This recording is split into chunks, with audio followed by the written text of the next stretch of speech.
Você está prestes a testemunhar é a crônica do primeiro ano do fim.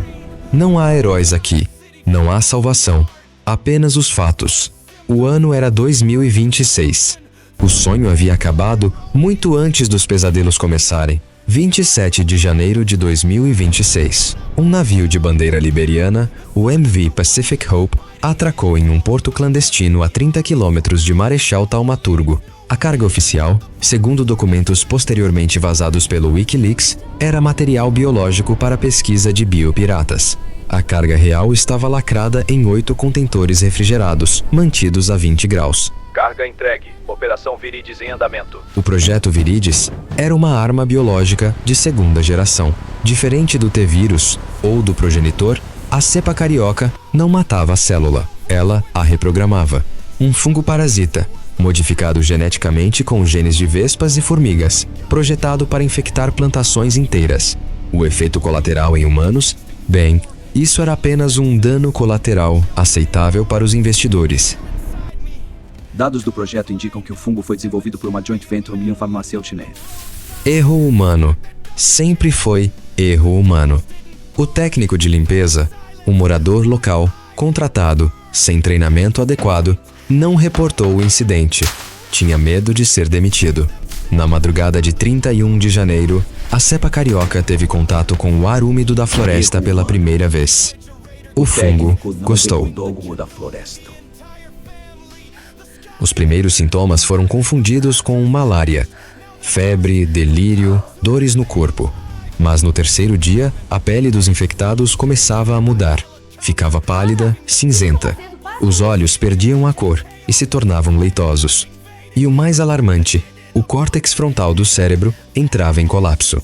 Restava apenas o tronco cerebral, controlando funções básicas: respirar, andar e um instinto primal de se alimentar. O primeiro ataque registrado em vídeo aconteceu no dia 15 de fevereiro na feira coberta de Marechal. O infectado, um ribeirinho de 43 anos chamado Raimundo Nonato, atacou Dona Maria do Carmo, 67 anos. Ela morreu 3 dias depois, acordou no velório e matou o próprio filho que velava seu corpo. O ciclo estava selado. O paciente zero nunca foi oficialmente identificado. Os arquivos do Hospital Municipal foram incendiados 48 horas depois, por ordens vindas de Brasília. Mas os moradores locais sabem. Eles chamavam ele de Seu Raimundo. Dizem que até hoje, nas noites de lua cheia, ele vagueia pelas margens do rio Juruá, procurando a canoa que o levou para casa naquela noite de fevereiro. Meningite. Essa foi a palavra mágica. A imprensa, alinhada ou coagida, repetiu o bordão como um mantra. Enquanto isso, nos portões do inferno, a realidade era outra. O exército cercou a região com 2.000 homens. A ordem era clara: ninguém entra, ninguém sai. Tolerância zero para fugitivos.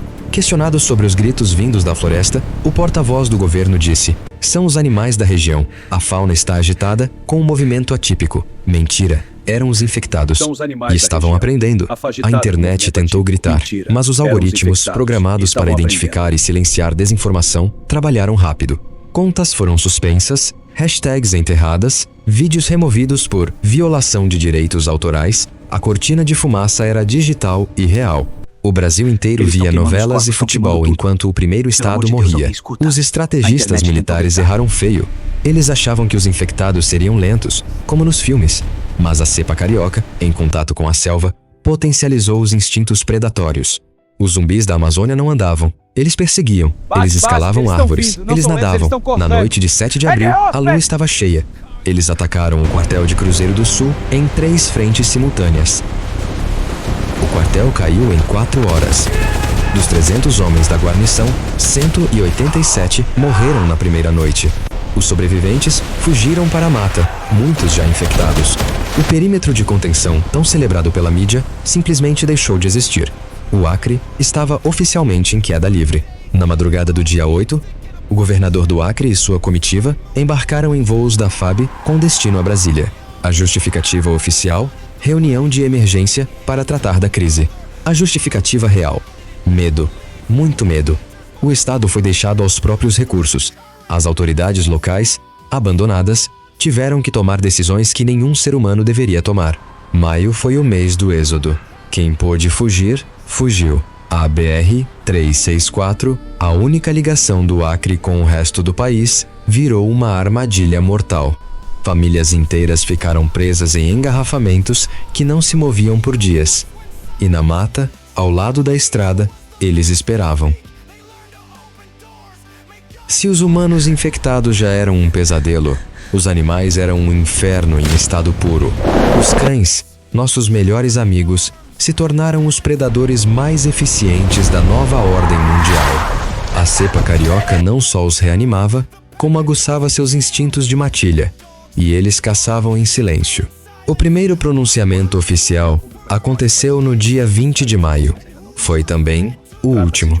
3 dias depois, o Palácio do Planalto foi invadido. O presidente e sua equipe foram evacuados para uma base aérea no interior de Goiás. O governo central calou-se. A Força Aérea recebeu ordens para bombardear trechos da rodovia. A justificativa: criar barreiras físicas para conter o avanço da contaminação. Na prática, bombardearam civis. Caminhões-pipa explodiram. Pontes caíram. A Estrada da Morte virou um cemitério a céu aberto. Estima-se que 15 mil pessoas morreram na BR, 3, 6 e 4 apenas em maio. Alô, alô, comunidade. Aqui quem fala é seu Aloísio, na Rádio Voz da Floresta, a única rádio que ainda funciona nesse fim de mundo. Hoje é dia 12 de junho, dia dos namorados. Pois é, o amor acabou, mas a luta continua. Recebemos um informe de um ouvinte em Sena Madureira. Diz ele: seu Aloísio, os bichos estão vindo pela mata, em bando, não vão pela estrada, que tão bombardeando, vão pro mato fechado. E não usem arma de fogo. O barulho atrai. Usem fogo. Fogo é o único amigo agora. Repito, fogue pra mata e usa fogo. Entre os dias 20 e 25 de junho, 1 a 1, as vozes se calaram. A Rádio Voz da Floresta foi a última a cair. Dizem que seu Aloísio continuou transmitindo até o fim, mesmo quando eles já estavam do lado de fora. Suas últimas palavras foram: gente, eles aprenderam a abrir portas. Se cuidem. E tenha piedade de nós, porque o homem não teve. Julho. O governo federal decretou estado de calamidade pública no Acre. Na prática, foi uma sentença de morte. Os últimos voos oficiais deixaram Rio Branco no dia 5, levando políticos, seus familiares e, segundo fontes, 12 terabytes de dados dos servidores do Estado. O povo ficou. As cidades se esvaziaram. O Acre se tornou um estado fantasma. Brasileia e Epitaciolândia, na fronteira com a Bolívia, viraram o maior campo de refugiados a céu aberto da história da América Latina. Quase 100 mil pessoas acampadas às margens do rio Acre, esperando permissão para entrar na Bolívia. A permissão nunca veio. A Bolívia fechou a fronteira com ordens de atirar em qualquer um que tentasse atravessar. Muitos tentaram. Muitos morreram afogados no rio ou baleados na ponte.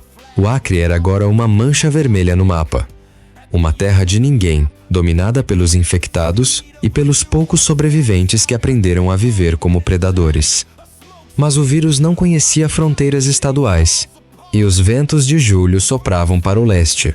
Em agosto, os cientistas sobreviventes fizeram uma descoberta aterrorizante. A cepa carioca havia evoluído. Em ambientes fechados e úmidos, como casas abandonadas, ônibus e hospitais, o fungo liberava esporos no ar. Não era mais necessário ser mordido. Os cientistas sobreviventes fizeram uma descoberta aterrorizante. Bastava entrar em a um cepa ambiente carioca contaminado. havia evoluído. A comunidade internacional finalmente reagiu, mas era tarde demais. Voos para o Brasil foram cancelados. Fronteiras com todos os países vizinhos foram fechadas. O Brasil estava em quarentena global. Éramos uma ilha de pesadelo, cercada de medo por todos os lados. Mas o verdadeiro terror da Amazônia não estava na terra, estava nas águas escuras. Setembro. O vírus chegou a Brasília nos voos da FAB que evacuavam os importantes. Não houve quarentena, não houve teste.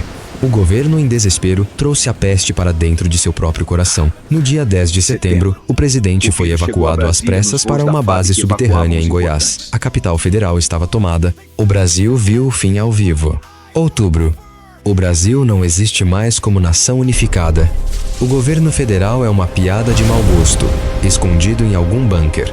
O país se fragmentou em dezenas de zonas de sobrevivência, cada uma com suas próprias regras, seus próprios líderes, seus próprios desesperos. São Paulo se autoproclamou república independente, fechando suas fronteiras com tanques nas divisas. O Sul tentou o mesmo. Até o céu deixou de ser seguro. Os urubus, as aves necrófagas, se alimentaram dos corpos infectados, e o ciclo se repetiu. Eles não morreram totalmente, viraram sentinelas voadoras.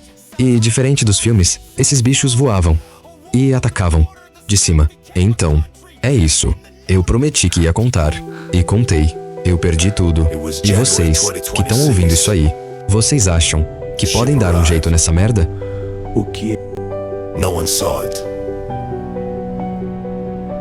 In the middle of the forest, the nightmare arose. Marechal Thaumaturgo, the day Brazil stopped. It was just a cargo on a foreign ship. It came from afar, without a flag, without a root and forgotten acre. At the end of the map, they planted the seed of a new and sad saga. They called it meningitis, a smokescreen, while the entire city falls apart. The first symptoms, fever and confusion. 3 days later, only instinct and obsession. Sur Raimundo at the fair, Dona Maria on the ground, the son at the wake, biting his own mother. The army surrounded it, no one leaves, no one enters, but the virus learned to swim through the current. And Brazil stopped, stopped, stopped. The sky cried, cried, cried, while the carriage